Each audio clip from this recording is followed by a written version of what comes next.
Last Day on Earth is one of the most popular what ifs to discuss, but when you're a kid, you don't really think about it that often because you've got your whole future ahead of you and it's just not something you consider.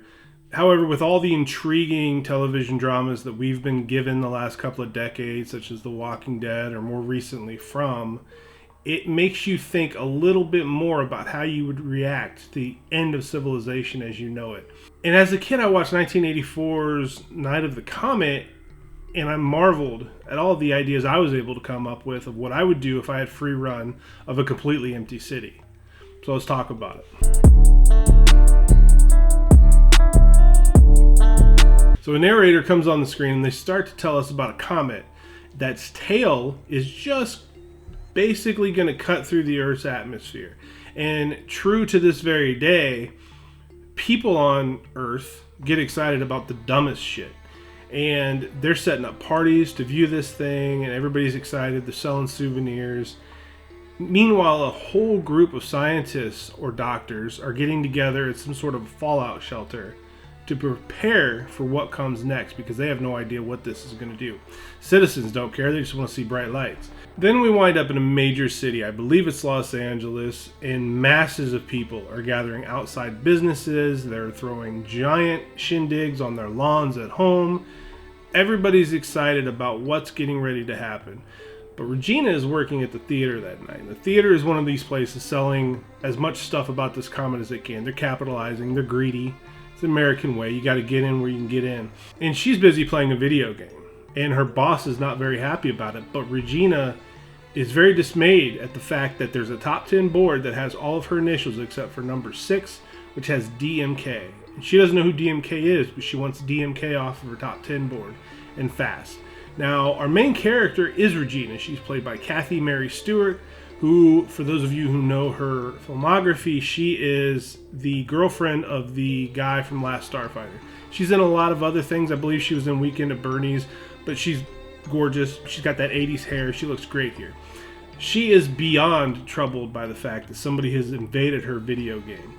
And because of this, she's ignoring all of her duties that night. Regina's sister Samantha is back home trying to make excuses for Regina with their stepmother Doris, who is a big old bitch.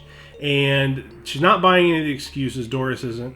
So she smacks Samantha, and Samantha's not having that. She's a high school senior now, ain't putting up with it. She smacks her right back, leading to Doris to punch this girl and knock her like 5 feet backwards. I mean, she really lays into her. So these parties that are happening everywhere, not just LA, but all over the world, they're essentially people with teased up hair. They're getting drunk and they're just sitting there staring up at the sky. The next morning, though, after this whole thing unfolds, it's a ghost town. The entire city of LA is empty. Cars are empty. Bicycles are left on sidewalks. All you see are piles of clothes and red dust. Kind of an eerie thing to see, honestly. Now, Regina wakes up in the projection booth after having just banged the projection guy Larry the night before. Both of these two frisky teens seem fine, though, and we learn later in the movie there's different levels of exposure. Obviously, they weren't outside, but people who had vents open or were breathing in the air as it happened could have been exposed as well. Larry winds up leaving because somebody took a movie print from him that he desperately needs back, but he doesn't get far because there is a guy with a wrench, and this dude's face is just deteriorating off of his skull. And it looks a lot like a zombie from one of the Romero movies. Next thing on Regina's mind, though, as soon as she gets her clothes on, she is working her tail off to get those DMK initials off of her video game. She's not happy about it being there. Once she finally achieves that, steals a bag of Twizzlers, heads outside to see exactly what's going on. So Regina sees what we see. Piles of clothes, red dust, not a soul in sight. She locks herself out. She goes to the alley to try to get in the side door and sees Larry's motorcycle still there even though he left some time ago. That's when the guy that attacked Larry attacks her. She's kind of a badass though. Dispatches with that dude, gets on Larry's bike and races off. Now, home is where she's headed because she wants to find out, one, if Doris is okay, because she's probably not going to be cool with that. 2, is her sister okay, because that's her main concern. Fortunately, her sister Samantha is okay, and she's very aloof about what Regina's telling her. Regina's laying out, hey, this happened. There's nobody around. We're all alone. Samantha thinks Regina's just trying to scare her. But you hear a voice on the radio, so somebody's got to be out there, right? they figured the next best logical place to go is the radio station. Sadly enough, though, these are just pre-tapes that have been loaded and are being broadcast. What they do find is they find Hector pointing a gun at them, and Hector insists, "Step out into the light so I can see your faces," because he's been dealing with these zombies. He sees what these people look like, and he knows if you have facial issues like those people, you're not to be trusted. Turns out they don't. Turns out he can trust them, puts the gun away, and we've got kind of a friendship between the two, and he clearly has eyes on Regina, which pisses Sam off because she feels like the last guy on Earth, and of course he wants my sister instead of me. This is a recurring theme that will go on throughout the movie. So while Hector is talking to Regina, trying to make sure Regina's okay, Samantha makes the decision to start monkeying around with the broadcast equipment. She puts her voice out there. She makes it known that there's somebody else at the radio station currently, and ultimately gives away their position. Now the people in the bunker, the scientists or doctors or whatever they hear her and they realize they've got to go collect those survivors. We think to help, or we hope to help. We find out they've got some nefarious ideas a little bit later on. The part of this movie, one of the parts, there's another one coming up, but this part always stuck with me when I was a kid because you see Samantha driving a really fast car. It looks like maybe a Porsche, and then she gets pulled over by two cops. And you're thinking, well, what in the hell are there people actually pretending to be cops for in this town with nobody to police? Turns out it's a couple of zombies, and Samantha is having a nightmare inside of a nightmare. Both nightmares happen to be about a zombie cop putting his hands all over Samantha. Kind of strange, kind of odd. That's the movie, though. It's strange and odd. As much as Hector likes being around the girls, he decides he's got to go to San Diego to check on his family and see if they've survived.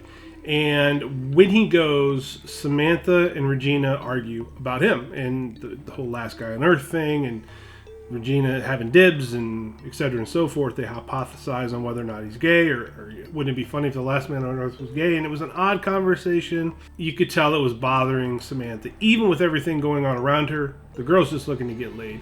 She's love-struck and she's annoyed by everything right now. But Samantha, being down in the dumps, her big sister cares about her, and Regina gets a great idea of the two of them just hitting the mall. And they dance and they try on clothes, and then Cyndi Lauper's Girls Just Want to Have Fun blares out over the speakers of the boombox that they had.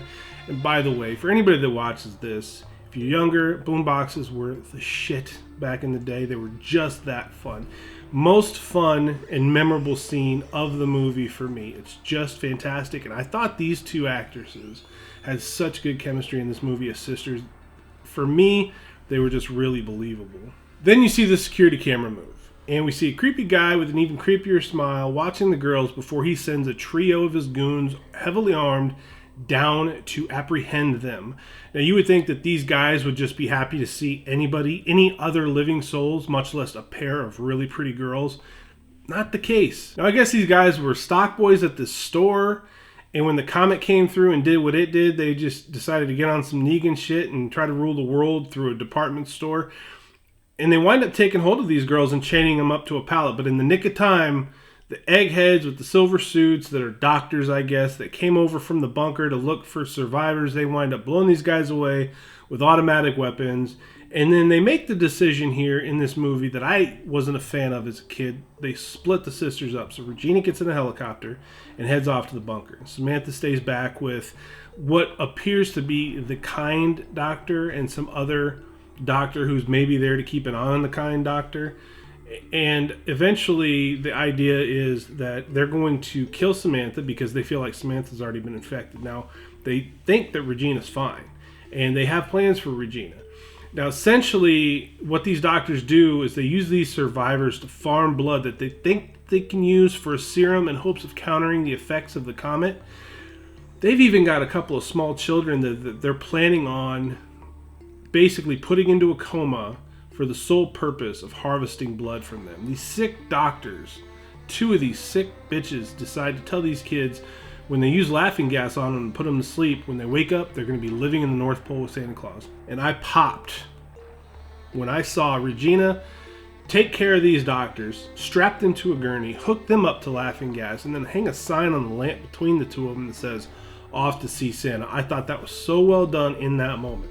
So apparently what this comet does to people is it severely dehydrates them, which is where the dust comes from, maybe. And we slowly start to see the effects of it take hold of the doctors as they try to get these kids under control so they can pull all the blood out of their body and try to work up a serum. Like, that's going to happen in such a short window of time. The climax here to this movie was a little drawn out for me, but it ends well. And Samantha even winds up with a man of her own as a guy at the end of this film races up in a convertible, really works her over. He doesn't really have to try hard. Samantha's looking for love, but on top of all of that, when they race away together at the very end of this film, the license plate says DMK.